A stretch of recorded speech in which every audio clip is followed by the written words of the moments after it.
Chicken keema ಉಂಡೆನ ಹೇಗೆ ಮಾಡಬೇಕು ನೋಡೋಣ ಬನ್ನಿ. ನಾನು ಆಲ್ರೆಡಿ ಕೈಮಾ ಉಂಡೆನ ಮಾಡಿಟ್ಕೊಂಡಿದ್ದೀನಿ. ಅದನ್ನು ಹೇಗೆ ಮಾಡಬೇಕು ಅಂತ ಹೇಳ್ತೀನಿ ಕೇಳಿ.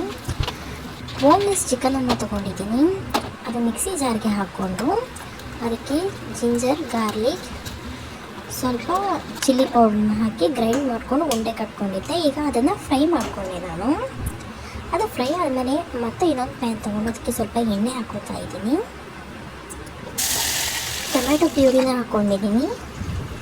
ಜಿಂಜರ್, ಗಾರ್ಲಿಕ್, ಕೊರಿಯಾಂಡರ್ ಪೇಸ್ಟನ್ನು ಹಾಕ್ಕೊಂಡಿದ್ದೆ. ಅದನ್ನು ಹಾಕಿ ಬೇಯೋದಕ್ಕೆ ಬಿಟ್ಟಿದ್ದೀನಿ. ಸ್ವಲ್ಪ ಬೆಂದಾದಮೇಲೆ ಅದಕ್ಕೆ ಚಿಲ್ಲಿ ಪೌಡ್ರನ್ನ ಹಾಕಿ, ಧನಿಯಾ ಪೌಡರ್ ಆ್ಯಂಡ್ ಗರಂ ಮಸಾಲನ ಹಾಕಿ ಅದು ಸ್ವಲ್ಪ ಬೆಂದಾದಮೇಲೆ ಅದಕ್ಕೆ ನೀರನ್ನು ಹಾಕಿ ಫ್ರೈ ಮಾಡಿ ಇಟ್ಕೊಂಡಿರೋಂಥ ಕೈಮಾ ಉಂಡೆನ ಅದರಲ್ಲಿ ಹಾಕಿ ಮಿಕ್ಸ್ ಮಾಡಿ, ಹಾಗೆ ಹಸಿ ಕೊಬ್ಬರಿನ ಒಂದು ಗ್ರೈಂಡ್ ಮಾಡಿ ಇಟ್ಕೊಂಡಿದ್ದೆ ಅದನ್ನು ಹಾಕ್ಕೊತಾ ಇದ್ದೀನಿ. ಅದನ್ನು ಹಾಕಿ ಒಂದು 10 ಮಿನಿಟ್ಸ್ ಬೇಯೋದಕ್ಕೆ ಬಿಟ್ಟಿದ್ದೀನಿ.